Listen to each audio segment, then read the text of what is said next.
Hello, नमस्ते. आज आपण पिंपरी चिंचवड महानगरपालिकेचा तुम्हाला अजून एक कारभार दाखवणार आहोत. आपण सध्या भोसरी MIDCमध्ये उभे आहोत आणि मी लगातार हा जो रस्ता आहे तुम्ही तिकडे बघितलं तो जो रस्ता आणि तिकडे जो बघितलं की हा पूर्ण रस्ता तुम्ही बघताय. माझ्या मते हा मी 3 वर्ष झाला रस्ता बघतो आणि आपण सध्या इथे उभे आहोत आणि तुम्हाला दिसेल माझ्या मागे पूर्णपणे इथं खड्ड्याचे जे पाणी साठते इथं जे पूर्णपणे कंपनीतून निघणारे जे पाणी मी तुम्हाला दाखवतो माझ्यासोबत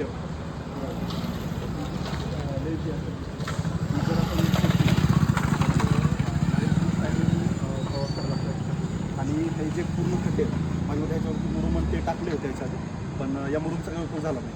तर त्याने फक्त टाईमपासून टाकलं ते पाण्यामध्ये वाहून गेलं.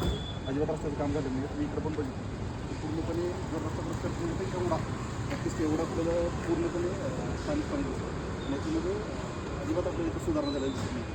चेंज करायचं म्हणलं तर एवढ्या जोरात तरी माणसाला हे करावं लागतं. तुम्ही इकडे दाखवतो मी तुम्हाला मॅच होतं एवढा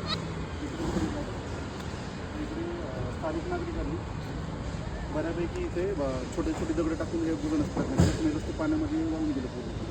तुम्ही या बाजूला जरी बघितलं तिथं नागरिकांना काहीच झालेलं नाही. आणि इथे पण बघा नागरिकांनी छोटे छोटे दगड टाकून पूर्णपणे स्थिरावलं करण्याचा प्रयत्न किंवा दुरुस्त करण्याचा प्रयत्न केलेला आहे. आज बोल तुम्ही इकडे जर बघितलं ते बघा इकडे अजिबात इकडं हे नाही आहे. आता जर मध्ये जर बघितलं तेवढा खड्ड्याचा पूर्ण जो लेवल आहे तिथपर्यंत तुम्ही बघितलं तर अजिबात इथे काम झालं नाही. आणि जर तुम्ही बघितलं तर हे बघा इकडे हे नागरिकांनी छोटे छोटे दगड टाकून अक्षरशः इथे बुजवण्याचं काम केलेलं आहे, पण हे काही यशस्वी झालेलं नाही.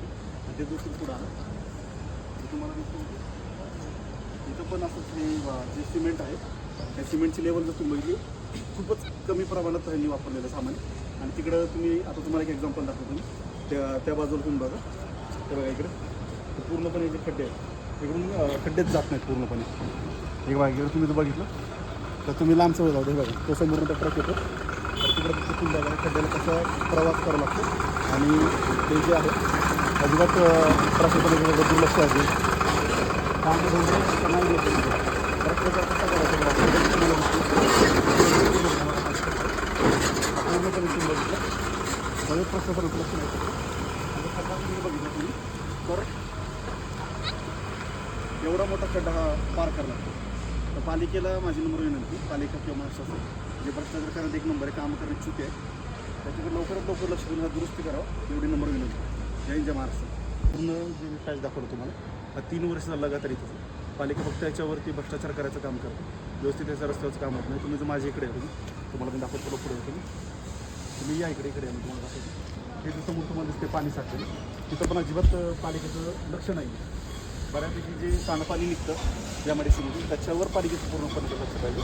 पण इथं रस्ता नाही आहे ना खूप जे दाखवतो तुम्हाला इकडे म्हणजे रस्त्याकडे पालिकेचं लक्ष नाही. अर्धेच रस्ते केले तर अर्धेचा पाणी घेतलेलं आहे. भिकरपणाचे लक्षण कसं पालिकेने सुटलं पाहिजे. तर मग पाणी सुटलेलं आणि इकडं पण अक्षरशः पाणी पावसातून गाळ झालेलं आहे. आता पालिकाचं म्हणते की आम्ही रोज कुठं काम करावं पण रोज जर तुम्ही एखादं हे झालं टॅक्स वगैरे राहिलं तर तुम्ही लगेच झक मारत येतात. लाईट बिल सगळं लाईट कट करायचा टॅक्स राहतं घराचं काहीतरी नुकसान करायचं तेवढं तुम्ही प्रत्येक समस्येवर लक्ष ठेवून जर काम केलं तर ते यशस्वीरित्या पार होईल. एवढीच विनंती पालिकेला लवकरात लवकर त्याच्यावर सुधारणा करावी आणि नागरिकांना योग्य ती सोय द्यावी. जय हिंद जय महाराष्ट्र.